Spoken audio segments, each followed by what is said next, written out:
Live from New Delhi, you're watching DD India News Hour, India's voice to the world. I'm Preeti Kaur. Coming up in the next 1 hour.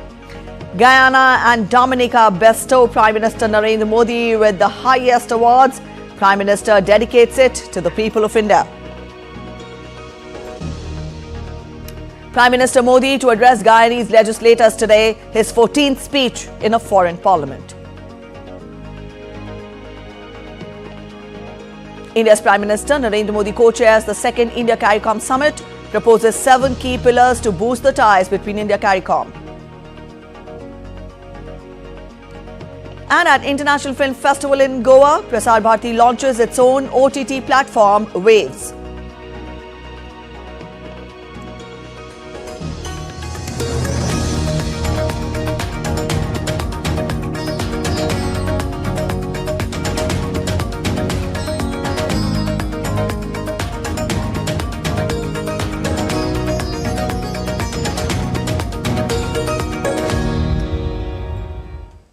Guyana has conferred its highest national award, the Order of Excellence, on Prime Minister Narendra Modi. In a ceremony at the State House, Dr. Mohammad Ifan Ali, President of the Cooperative Republic of Guyana, conferred upon India's Prime Minister Narendra Modi the highest national award of Guyana, the Order of Excellence.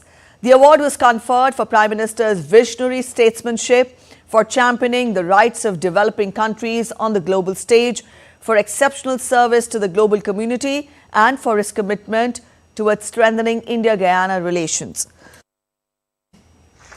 The greatest test of any human being, the greatest test of any member of the human family, is to give of their very little when they are most in need. And Prime Minister Modi has fulfilled this test with distinction during the COVID-19 pandemic, when they gifted this region 500,000 vaccines, when India itself was rallying to meet their own needs. While accepting the award, India's Prime Minister Narendra Modi dedicated the honour to the 1.4 billion people of India and to the deep-rooted historical ties between the people of the two countries. He emphasised that his state visit is testament to India's continued commitment towards deepening India-Guyana friendship. Bharat भी Guyana के साथ हर क्षेत्र में कंधे से कंधा मिलाकर चलने के लिए तैयार है। दो डेमोक्रेसीज के रूप में हमारा सहयोग केवल द्विपक्षीय संबंधों के लिए नहीं, बल्कि पूरे ग्लोबल साउथ के लिए महत्वपूर्ण है। Prime Minister Narendra Modi is only the 4th foreign leader to be conferred with the highest national award of Guyana. With this, the number of international honours for Prime Minister Modi has reached 18. Earlier, Prime Minister Modi also received the Dominica Award of Honour, the highest national award of Dominica. The award, handed by Dominica's President Sylvanie Burton, was presented in recognition of Prime Minister Modi's contributions to Dominica during the COVID-19 pandemic and his dedication to strengthening the partnership between the two countries. Dominica, with 70,000 doses of COVID vaccine during the pandemic in February 2021, also recognized India's support for Dominica in healthcare, education and information technology under Prime Minister Narendra Modi's leadership. ये सम्मान केवल मेरा नहीं है, बल्कि भारत के 140 करोड़ लोगों का, उनके पुरुषार्थ का, उनके संस्कार का, उनकी परंपरा का यह सम्मान है। यह गहरे संतोष का विषय रहा है कि हम कोविड जैसी आपदा के समय डोमिनिका के लोगों की सहायता कर सके। Earlier, Prime Minister Modi co-chaired the second India-CARICOM Summit along with Prime Minister Dickon Mitchell of Grenada, the current chair of CARICOM. Prime Minister Modi thanked President Dr. Irfan Ali of Guyana for hosting the summit. The summit saw participation from heads of government and FMs of the member states.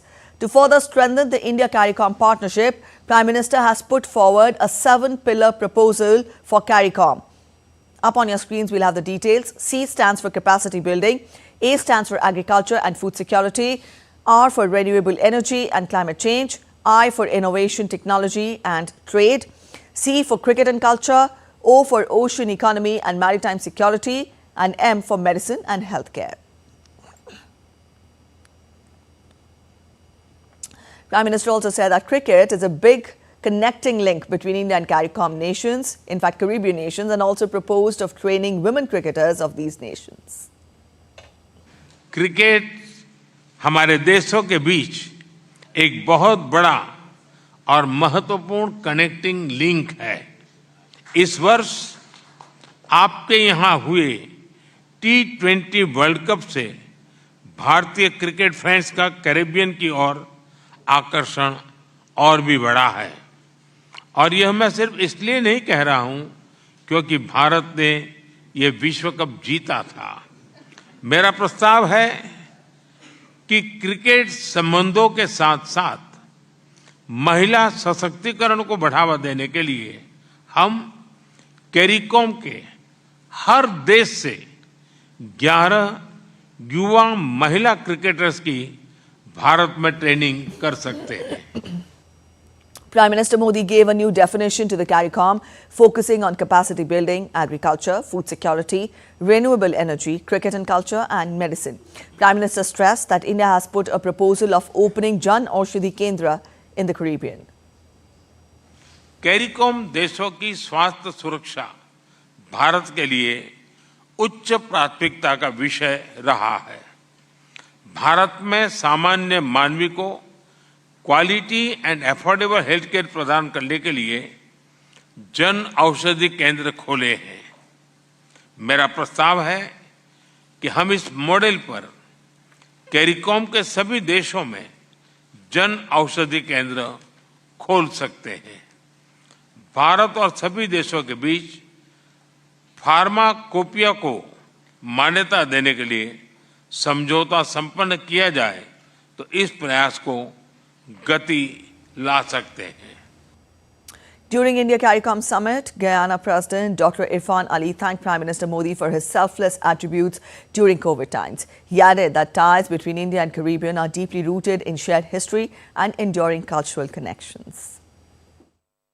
Having collectively this occasion to meet you face to face for the first time since COVID, to thank you and the people of India for your selfless attributes when you delivered to this region our first set of vaccines during the COVID pandemic.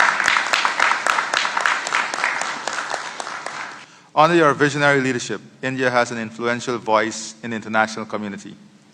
Your launching of the Voice of the Global South, your recent chairmanship of the Group of 20, India's pivotal role in BRICS, and your steadfast advocacy for the developing world underscores your commitment to advancing the aspirations of the Global South. These initiatives have elevated India's stature and placed the concerns of developing nations, including the small island developing and low-lying coastal states of the Caribbean, firmly on the global agenda.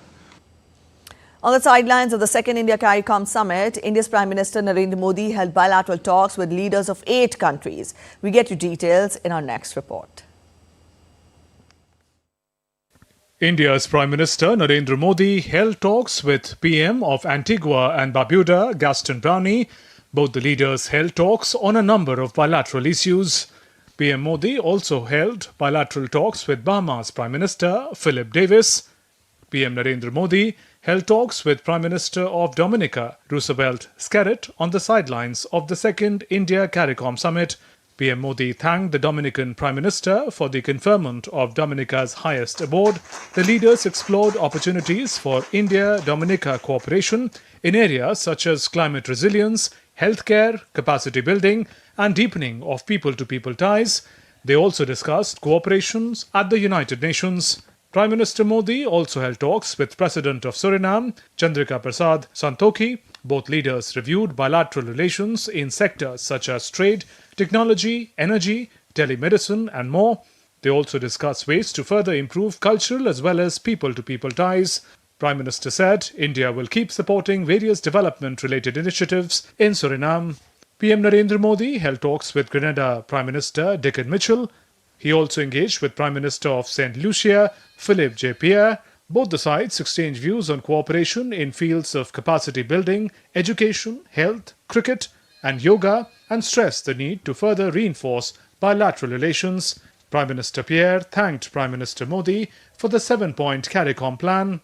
PM Modi held talks with Prime Minister of Trinidad and Tobago, Keith Rowley. The leaders discussed ways to strengthen Trinidad and Tobago relations in areas of digital transformation, health, defense and maritime security, transportation and cultural exchanges.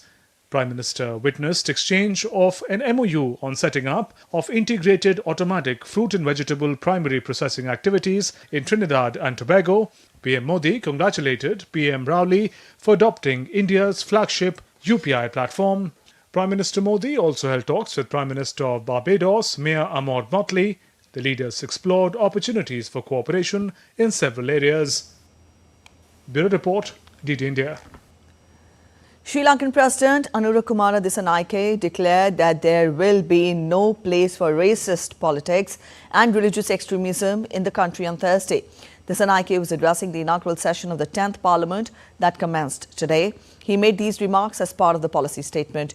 In his policy statement, Dissanayake pledged to ensure justice for all unresolved crimes, bringing perpetrators to accountability and restoring public trust in the rule of law in Sri Lanka. Dr. Ahmed Muin Farooqi joins us from Colombo. Ahmed, good afternoon.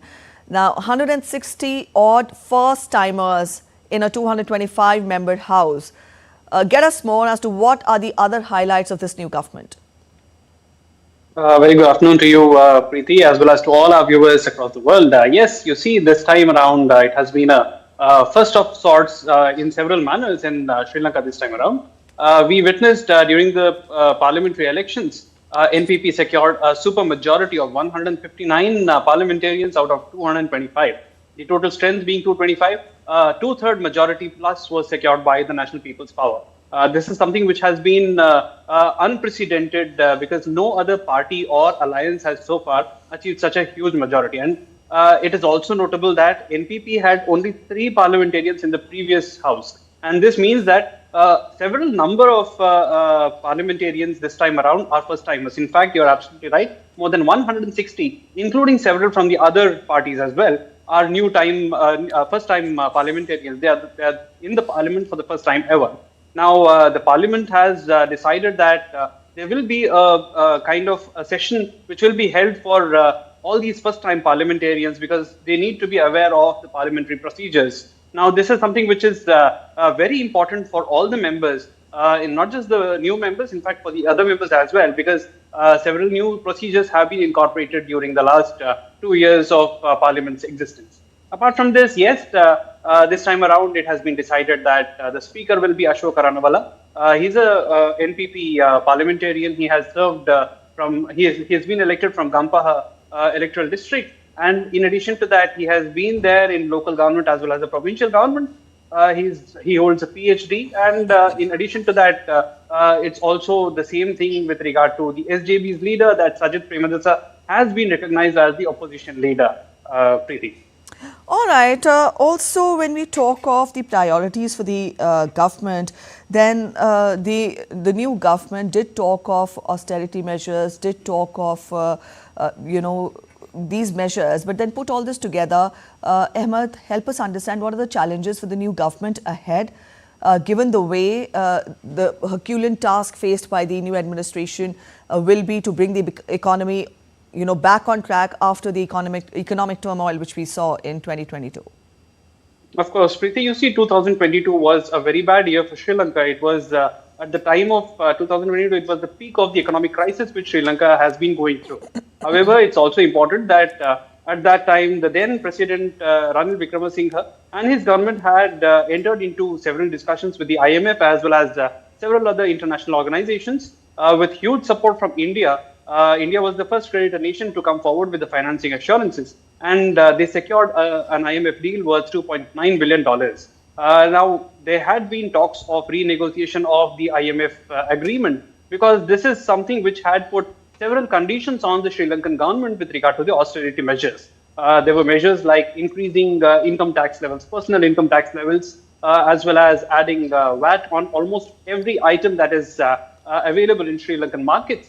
Not just this, even cost-reflective strategies were adopted, increasing electricity tariffs as well as fuel prices. Now, this is something which NPP had been talking about during the electoral campaign, and they had said that they will ease and they will relax these austerity measures. They will also, they had talked about renegotiating the IMF agreement as well. However, today's policy statement made by the president has made everything clear with regard to what his government strategies will be. They have said that they want the country back on track as early as possible, and they have said that there's not going to be any question of renegotiation of the IMF agreement. However, they will find ways to make things easier for the common man by relaxing certain austerity measures, and they will be working out towards finding alternate methods to generate revenue for the government. Please. All right, setting ahead the priorities of the new government, Dissanayake talked of how, Sri Lanka will witness a strengthened rule of law from here on. He also talked of justice for controversial crimes. He also talked of efficient public service that will be provided to the citizens. What are the other key highlights of the policy statement that was made by the leader of the new government? Preeti, you see, President Dissanayake made several, references towards the previous governments and the previous regimes. One of the most important things that was charged at the previous regimes was the charge of corruption. And this is something which he has been open with regard to during his electoral campaigns, as well as even today during the presentation of the policy statement. He has said that past unresolved crimes, they will be, answers will be found for them. And he has also talked that in the light of public, the importance and in the respect of the government which has existed earlier and the public trust, this will be, efforts will be made to restore this. While saying this, he also mentioned that national unity and integrity is something very, very important for the island nation of Sri Lanka. And he has said that a country, in fact, if we are talking about Sri Lanka, we are aware that ethnic issues had been a major contest with regard to the LTT conflict, and thereafter there was also a charge that certain political groups had been having racist kind of political measures. He mentioned that this island should not witness racist politics or religious extremism in any manner, and he said he called for unity of the entire Sri Lankan island. And this is something which is very important for the history of the island nation, which has gone through decades of conflict, especially in the 80s and 90s decades, as we have seen. Preeti.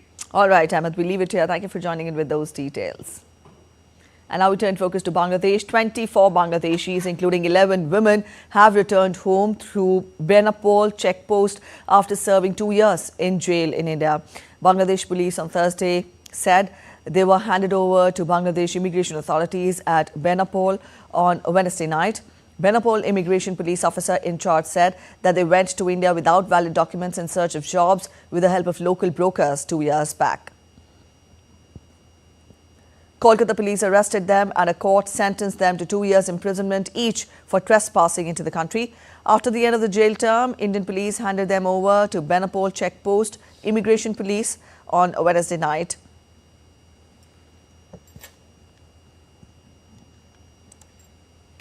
You're watching DD News Hour. We're heading for a short break, but after the break, Ukraine fires British Storm Shadow missiles into Russian territory.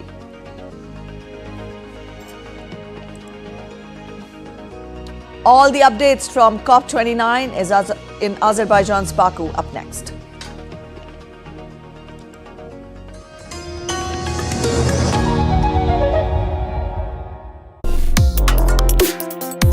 Complex issues, hidden agendas, twists and turns, strategic games.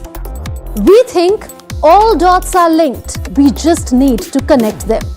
Join me every week as I connect the dots to unravel hidden designs in statecraft, mysteries, and decode issues that matter to you. Watch Connecting the Dots with me at these times on DD India.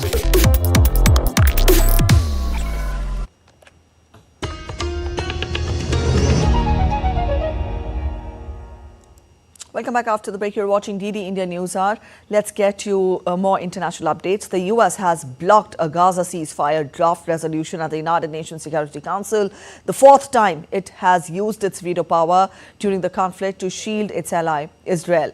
14 of the 15 council members voted in favor of the draft, which demanded that the conflict in Gaza must end immediately, unconditionally and permanently, and all remaining hostages must be immediately and unconditionally released. Deputy U.S. Ambassador to the UN, Robert Wood, said the document abandoned the necessity for there to be a linkage between a ceasefire and the release of hostages. Wood said the proposed resolution would have sent a dangerous message to Hamas. On to Russia-Ukraine crisis now. Ukraine fired a volley of UK Storm Shadow cruise missiles into Russia on Wednesday, the latest new Western weapon it has been permitted to use on Russian targets a day after it fired US long-range missiles. The Storm Shadows have a range in the excess of 250 kilometers and would give Ukraine the ability to hit targets far deeper into Russia than before. Moscow has said the use of Western weapons to strike Russian territory far from the border would be a major escalation in the conflict. Kyiv says it needs the capability to defend itself by hitting Russian rear bases used to support Moscow's invasion, which entered its 1,000th day this week. Russia's attack on central Ukrainian city of Dnipro damaged an industrial enterprise and caused 2 fires in the city on Thursday. Regional Governor Serhiy Lysak said that the services continue to work to verify the consequences of the attack after Ukraine's Air Force warned the residents about a missile threat. Ukraine's largest power generator and distributor, D-Tech, reported emergency power cuts in Ukraine's capital Kyiv, Odessa, Dnipro, Petrovsk and Donetsk regions following the air alert. City authorities in Kyiv said that they plan to cancel power cuts to the households on Thursday morning. And up next in the bulletin, we get you all the updates from COP29, currently underway in Azerbaijan's Baku. World Green Economy Organization and United Nations Climate Change Global Innovation Hub organized a session on incentivizing low-carbon cities, digital tools for sustainable urban development during COP29 Summit in Baku on Wednesday. The session explored transformative potential of digital technologies. It also emphasized on how data and innovative tools can support urban planning, waste management, sustainable transportation, and citizen engagements to reduce emissions, enhance quality of life, and build climate resilience. Meanwhile, Pacific Island member states strongly called for the inclusion of the ocean agenda during the summit. Pacific Community Director Climate Change and Environmental Sustainability Coral Pasisi said that after 30 years of trying to get oceans meaningfully included in the COP process, the Pacific still is struggling to do it in a meaningful way. Therefore, when it comes to the UNFCCC, unfortunately, when you want to talk about the fish being driven out of the EEZs of our countries because of climate change, and how can we deal with that, we're told no, that a UN fish stocks agreements issue needs to be dealt with through the WCPFC. Whereas the Pacific Tourism Organization has acknowledged the COP29 presidency and UN tourism for the inclusion of tourism sector in the COP29 thematic discussion agenda. Pacific Tourism Chief Executive Christopher Cocker said that the sustainable tourism is an excellent driver for climate action that includes both the government, private sector and also the tourists. He believes that the sector could market, communicate, practice and advocate a lot on climate solutions and their impact for the Pacific and Caribbean region. A lot of our industry have changed their way of thinking, etc., post-COVID, because they realized with that absence of tourism and they had the opportunity to sit back and also think properly. They want a new type of tourism moving forward, and it's sustainable tourism, being more committed to protect our environment, our culture and our Pacific way of life. During the summit, the United Nations Disaster Risk Reduction in a presentation noted that the current rate of implementation of only 70% of the SDGs will be achieved by 2030. Addressing the gathering, UNDRR Head of Office Animesh Kumar underscored the importance of city resilience and the partnership approach in enhancing local resilience. Now, for the record, there is a global rate of losing around 1.8 million infrastructure units per year in the last 8 years, with the majority being in cities. We are seeing disasters occurring which have never occurred in that space, in that city. And we always kept getting off-guarded in terms of the impact of these different impacts. And now we take a look at other stories making it to the headlines from across the world. Australian Parliament on Thursday introduced a bill that aims to ban social media for children under 16. One of the most stringent policies proposed by any country till date. It includes biometrics or government identification system to enforce a social media age cutoff. Mountains of lava and smoke erupted from a volcano near Iceland's capital on Wednesday for the 7th time this year. A red-orange lava gushing from a long fissure surrounded by thick smoke lit up the night sky in Reykjanes Peninsula. Visitors gathered in China's Chongqing Zoo, where pandas enjoy a life of comfort and care. The devoted caretakers of the giant pandas embody a profound commitment to these animals, ensuring their happiness and well-being in a nurturing environment.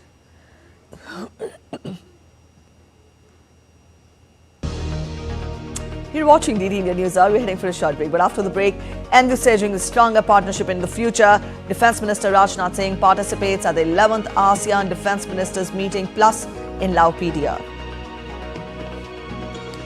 FICCI India lays out the roadmap for achieving Viksit Bharat 2047 at the 97th FICCI Annual General Meeting.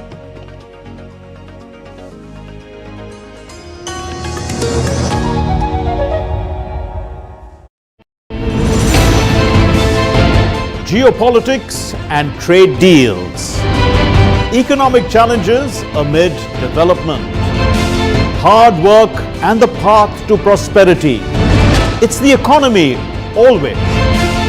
Between walkers, money is what money does and says. Supply creates its own demand. Between the bulls pulls and bears tears. When supply chains globalization and India rises to the podium. We'll get you centered with the economic brief at 8 p.m. every Thursday on DD India.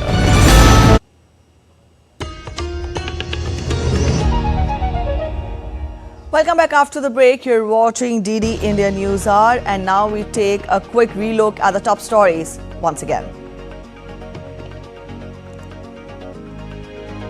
Guyana and Dominica bestow Prime Minister Narendra Modi with the highest awards. Prime Minister dedicates it to the people of India. Prime Minister Modi to address Guyanese legislators today, his 14th speech in a foreign parliament. And at the International Film Festival in Goa, Prasar Bharati launches its own OTT platform, Waves.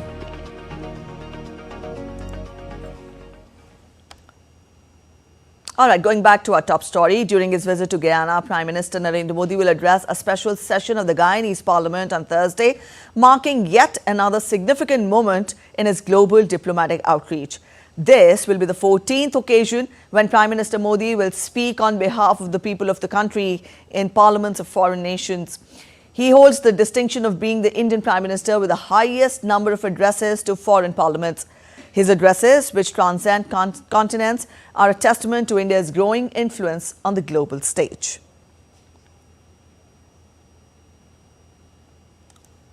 Prime Minister Modi's 14 addresses to foreign parliaments are double the number of addresses by Dr. Manmohan Singh, who had delivered 7 such addresses. Indira Gandhi had addressed foreign legislatures 4 times, while Jawaharlal Nehru did it 3 times. Rajiv Gandhi and Atal Bihari Vajpayee delivered 2 such addresses, while others like Morarji Desai and P.V. Narasimha Rao addressed only once.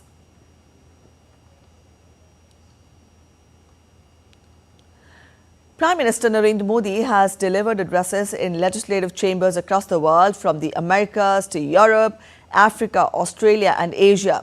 In 2014, Prime Minister addressed the parliaments of Australia and Fiji. In Asia, Prime Minister has addressed the parliament of joint session of the Bhutanese Parliament and Nepal Constituent Assembly in the same year. Prime Minister addressed the British Parliament in 2015, National Assembly of Mauritius and parliaments of Sri Lanka, Mongolia and Afghanistan. Prime Minister has addressed the joint session of US Congress twice, in 2016 and then again in 2023. In 2015, Prime Minister addressed the Parliament of Uganda. He did that so in 2018 and Parliament of Maldives in 2019.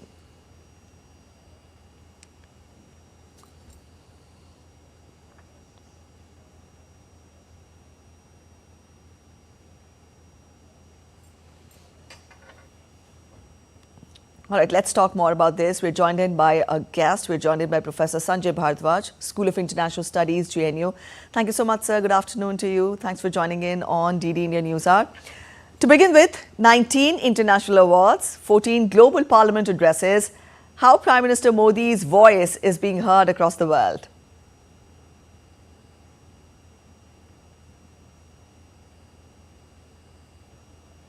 Are you asking me the question? Yes, sir.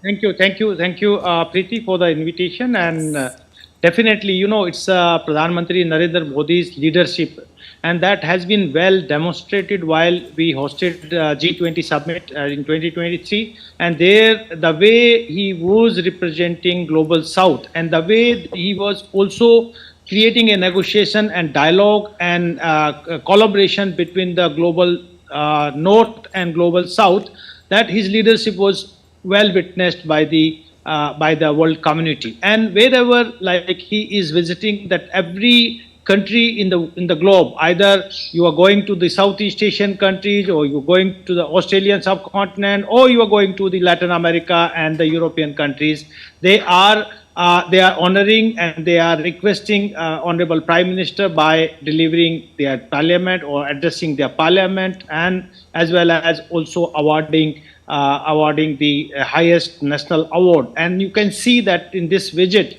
while Prime Minister has visited to Guyana, that other countries like Barbuda, and you can see that Dominica and Nigeria and Guyana, all these 4 countries had awarded Prime Minister Narendra Modi with the highest order of excellence. Like by the Guyana, you can say the Barbuda has given Order of Freedom of Barbuda, and then of course Nigeria and Dominica also given equal awards to Prime Minister Narendra Modi. In the region also, like last year, you see that Gyalpo Award has been given by Bhutan.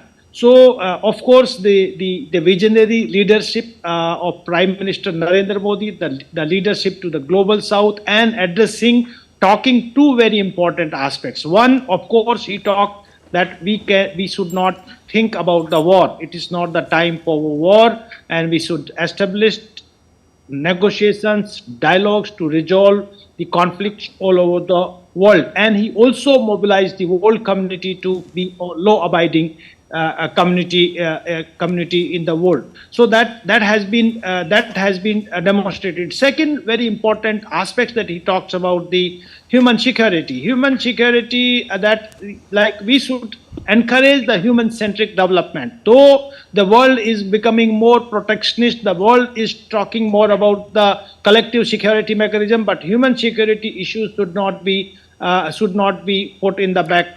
And he talked about that we should take the issues of global commons, where climate change and the other health issues are very significant. He also talks about the issues of global goods, where energy security, food security, health security, and then humans other well-being and developmental activities like the gender equality, and all these issues he had tried to address a number of fora. So you can see that the way he had been recognized by the world community, they were also the world community were also very hopeful while they were looking Prime Minister Narendra Modi to negotiate on the Russia and Ukraine, and the war, even the global north and the other polar led by Russia, they were also looking forward to have a very constructive, positive role of Prime Minister Narendra Modi to mediate in the ongoing conflict between Russia and Ukraine. So you can see that the acceptability of the leadership, the tallness, and he's very straightforward. He's very, he's not like, he has all that with the positive energy. He's trying to have developed a good rapport with the world leadership. Prime Minister, either, or you can take with the global powers as well. He had maintained very good relations with Donald Trump. He's the elected president now, and while the Biden was also in power, greeted Joe Biden while he visited to India during G20 and whenever Prime Minister Narendra Modi was going to the United States. So you're talking of his leadership, and very aptly you also pointed out the pivotal highlights of the addresses which he's made, on different fora across the world. But then Prime Minister leading the government for the third time in a row is also evident of his leadership qualities, his leadership skills, which you are talking of. But I would want to understand from you, what have been the turning points in his leadership back home that has made the world leaders, that has made the entire world to sit back and listen to him? The two very important aspects that he talked, that, he demonstrated India in 2 points. One, of course, he talked that we are law-abiding country and we follow very independent foreign policy. We also believe in the strategic autonomy, but we are not going to join any pole. We are neither non-aligned but we have multi-aligned foreign policy. That what multi-aligned, that we are aligned and becoming bridge between the divided world, the fractured world. So that this has been demonstrated by Prime Minister Narendra Modi during his leadership in last 3 tenures that he occupied. And the second very important aspect that Prime Minister, that we should have more democratic international order. And in this democratic international order, the international institutions should be honored, should be more democratic, and there should be more representations. Particularly, he was indicating to reform in the United Nations. So that was the second very important. Third very important aspect, Prime Minister Narendra Modi, that we will have zero tolerance towards the terrorism and the insurgent groups. And he had demonstrated being as a hard power, that if we know how to deal with these violent non-state actors to protect the national security. And the fourth very important, that he had also demonstrated his leadership as a leader of humanity, while he had played a very significant, very constructive role during the COVID-19. The way he had been supplying the vaccines to different countries, the oxygen cylinders, the other food and other assistance to the countries who were in the need, particularly, while I'll say the Indian Ocean countries and the neighboring countries. That leadership, it's amazing that a leader who know the national interest, but who also know and respect the humanity when they are in the crisis. So you can see these are the skills and these are the leadership that he has provided to the world community, and world community had started recognizing not only world community, but I will also say that the people of India had also given him the third mandate. The third mandate, that people of India, they also hope that he will bring the Indian economy up to the 5 trillion economy, and he will make India a Viksit Bharat till up to 2047. So that these domestic factors as well as the international recognition had been instrumental to of honor from the world. All right. We leave it here. Thank you so much for joining in with those inputs and that analysis. Thank you, sir, for joining in DD India News Hour this afternoon. So that was Professor Sanjib Badwal, School of International Studies, JNU, spelling out more on how the Prime Minister's leadership is not just perceived back home, but also internationally. And India's Prime Minister Narendra Modi on social media platform X highlighted the engagements in Guyana, emphasizing on the strengthening of India's relationships with the Caribbean nations. Prime Minister expressed confidence that these ties will continue to grow in the future, fostering collaboration and mutual development. Georgetown में हमारे भव्य स्वागत के लिए मैं राष्ट्रपति इरफान अली और उनकी पूरी team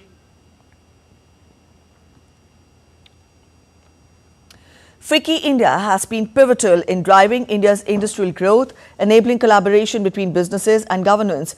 With the vision of Viksit Bharat 2047 in mind, the 97th FICCI Annual General Meeting promises to be a platform for bold discussions on sustainability, empowerment and innovation. DD India's correspondent Anil Thomas has the details. FICCI has been the architect of India's industrial progress, building bridges between business and governance. Speaking at the 97th AGM, India's Commerce Minister Piyush Goyal highlighted the role of cleanliness for the nation. The Swachh Bharat or Clean India campaign has deep imprints across the nation and plays a pivotal role in its overall development and growth. It's an absolutely remarkable lesson for all of us to learn how these cities, industrial townships have been recognized for being clean townships or clean industrial areas. But these would not be in isolation. It must be the mindset that has enabled these industrial townships, industrial cities or industrial areas to evolve that culture of cleanliness. Since its inception in 1927, FICCI has played a pivotal role in shaping India's business and economic path. Swachh Industrial Park Awards 2024 were also presented to states and the corporate world. FICCI organized 417 events throughout the year, including marquee events like Viksit Bharat, India Manufacturing Leadership Forum, EV Summit, and Women in the Workforce. Anil Thomas, DD India, Delhi. India's Union Minister for Fisheries, Animal Husbandry and Dairying, Rajiv Ranjan Singh, on Thursday inaugurated the World Fisheries Day at Sushma Swaraj Bhavan, New Delhi. This year's theme of World Fisheries Day 2024 is India's Blue Transformation, Strengthening Small-Scale and Sustainable Fisheries. Organized by the Department of Fisheries, the event seeks to highlight the pivotal role of small-scale fisheries and promoting sustainability in the fisheries sector. Addressing the event, Union Minister said that our 8% contribution is to the world's fish farming. हमारा 8% हमारा contribution है पूरे world के fish farming. ये बहुत बड़ा achievement है और ये किसी का नहीं, ये आदरणीय प्रधानमंत्री नरेंद्र मोदी जी का विजन है.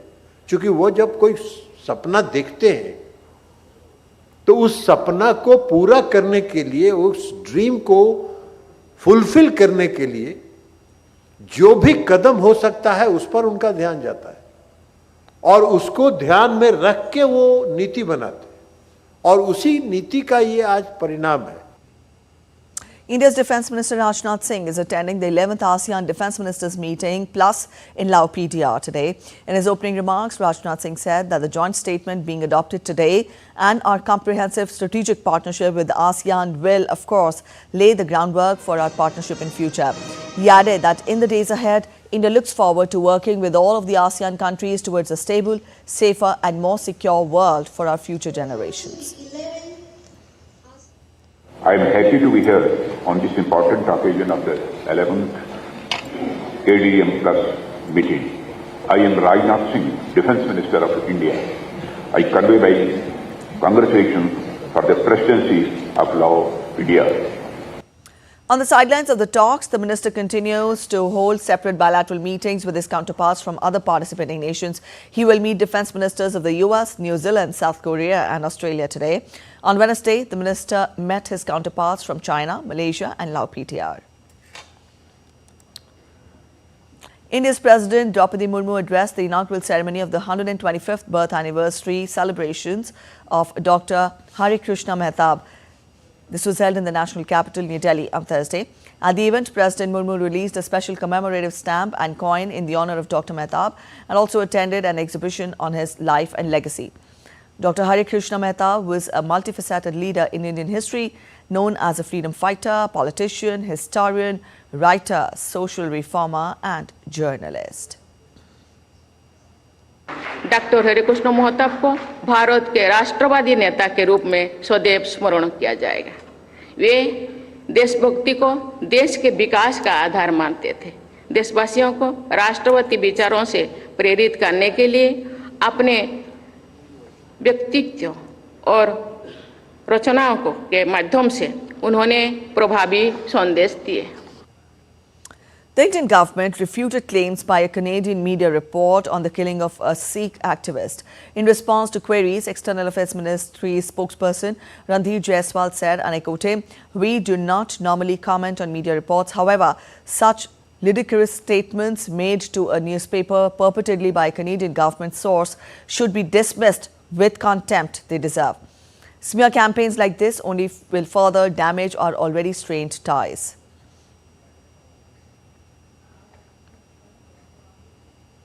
And now we take a look at other stories making it to the headlines from across India. Civil Aviation Ministry, led by Minister Ram Mohan Naidu, has rolled out measures to tackle fog-related disruptions in Delhi and NCR. CAT 2 and 3 compliance systems are operational. Airlines will promptly notify passengers of delays, and LED screens will provide real-time updates. With improved coordination between ATC, airlines and airports, the ministry assures smoother operations this winter, prioritizing passenger safety and convenience. After the air quality in New Delhi reeled into severe and severe plus category for the past few days, the level of air pollution has slightly improved on Thursday. The air quality fell into very poor category with a thin layer of smog reducing visibility in several parts of the city. According to the data of Central Pollution Control Board, the air quality index was recorded in Delhi at 379. Up next, we are heading for a short break, but after the break, RBI Governor gives keynote address at the high-level policy conference of central banks from Global South. Germans cope up with high living costs even as inflation minutely comes down.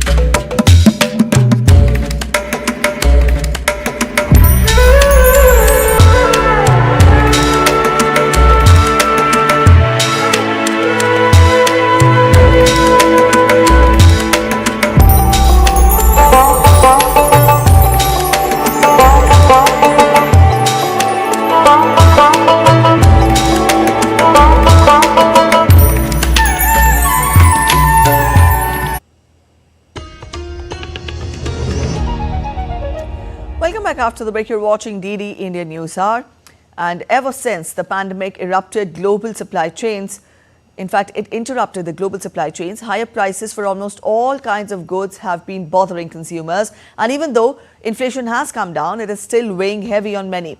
Lars Holter is with us and he joins me from Berlin to get us more. Lars, some new inflation numbers are out for Europe. What do they tell us? Yeah, we got a new report on producer prices, and it's giving some relief. The index points to a drop of 1.1% year over year, but that's not even an entirely new story. It's actually the 16th month in a row that we're seeing producer prices drop, and yet it's definitely worth having a closer look. First of all, we should understand that producer prices are the prices that producers of goods are paying before their products actually hit shelves. So we're talking about producers' energy costs, supply costs, raw materials and such. But it's important to look at that because usually lower prices there tend to carry over into lower prices for final products, and that is where the price tag hits the consumer. So a lower PPI, that is the producer price index, is usually an early indicator for a lower CPI, consumer prices that is. All right, Lars, also why have the producer prices seen this latest drop? Well, it's pretty much all due to lower energy prices. And those energy prices obviously were the reason for this high inflation we've seen in recent years. Much of it came after Russia's war started in Ukraine. Well, now energy prices have been coming down for a while. And if we're looking at these latest numbers on a year-over-year basis, oil and mineral fuels are down almost 13%, gasoline down 12%, heating oil is even down 22%. And that is also a good sign heading into the winter season now, because that will have a huge impact for the coming months on consumers as well as producers. Of course, natural gas is down 10%, electricity is down 7%, and energy is actually such a strong factor here that excluding this, we would see producer prices up by 1.3%, because while energy is dropping in price, not everything else is. All right, Lars, thank you for joining in. And a report released this morning by the Office for National Statistics revealed that all key inflation measures exceeded expectations in October in the United Kingdom. As a result, the British pound appreciated against all currencies, with the strongest gain seen against the Japanese yen. Also, FICCI 100 futures experienced a moderate decline following the report, contributing to intra-day losses. RBI Governor Shaktikant Das has emphasized on the critical role of fiscal monetary coordination in navigating India through a series of external economic shocks. Speaking at the high-level policy conference of central banks from the Global South in Mumbai, Governor of the RBI noted the importance of growth and price stability for Global South countries. He further said that they have a lot of catching up to do to boost growth and per capita income. Therefore, growth is a fundamental necessity for these countries, but it cannot be and should not be at the cost of price stability. To achieve higher growth, countries in the Global South need to step up investment in physical and social infrastructure, leverage technology and innovations, and carry out institutional reforms. All these require congenial public policies, including monetary policies, to be growth supportive, while maintaining balance with inflation. In fact, price stability is just as crucial as growth to enable economic agents to plan ahead, reduce uncertainty and inflation risk premium, encourage savings and investment, all of which provide a boost to the potential growth rate of an economy. Highlighting the collaborative efforts that contributed to India's economic resilience, Governor said that effective fiscal monetary coordination at core of India's success in face of a series of adverse shocks. Macroeconomic stability is a shared responsibility of both monetary and fiscal authorities. Demand pull pressures eased due to effective supply management. Stress on India's proactive approach to economic management and ability to adapt to evolving challenges.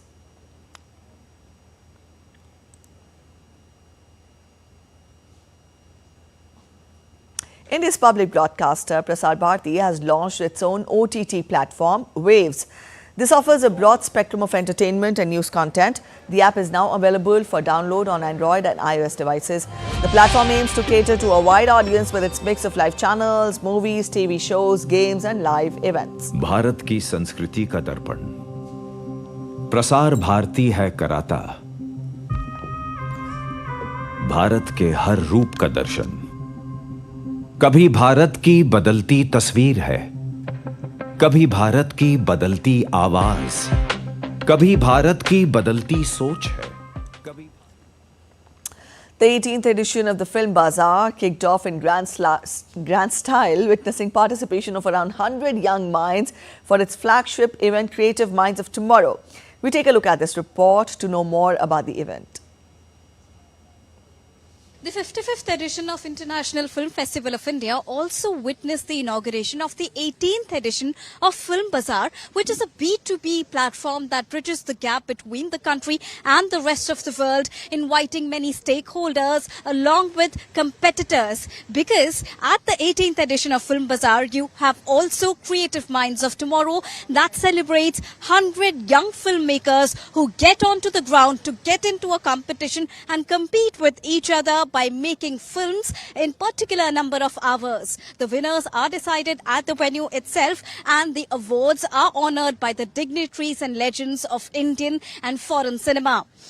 With so many events lined up, International Film Festival of India is always setting a new benchmark for global cinema. With camera person Alok, this is Deepika reporting for DD India from Goa. Carter Fletcher, the organizer of Creative Minds of Tomorrow, talks exclusively to DD India on the entire concept of the unique competition and how it will shape the future of tomorrow. The 55th edition of International Film Festival of India has a lot to offer to the international film business market as well, and to propel it, the launch of the 18th edition of Film Bazaar has also been put into place, and we have with us the one who puts the entire event together, Mr. Carter from UK. Thank you so much, and a very warm welcome to DD India, sir. When we talk about Film Bazaar, specifically, you've been doing it since past so many years for IFFI. What is that unique thing about Film Bazaar? So we at Shorts TV have been working with the NFDC to put together a part of the Film Bazaar. And the part of the Film Bazaar that we do is the Creative Minds of Tomorrow. We work with the government to select the 100 best young filmmakers from across the country and to bring them here during the Film Bazaar and turn them loose to make 5 short films in 48 hours. How challenging is it to first of all shortlist 100 filmmakers for this mega event and then to shortlist the ultimate champions? It's a big task and it takes several months, but it's a fun task, and it's amazing to see the amount of talent that applies.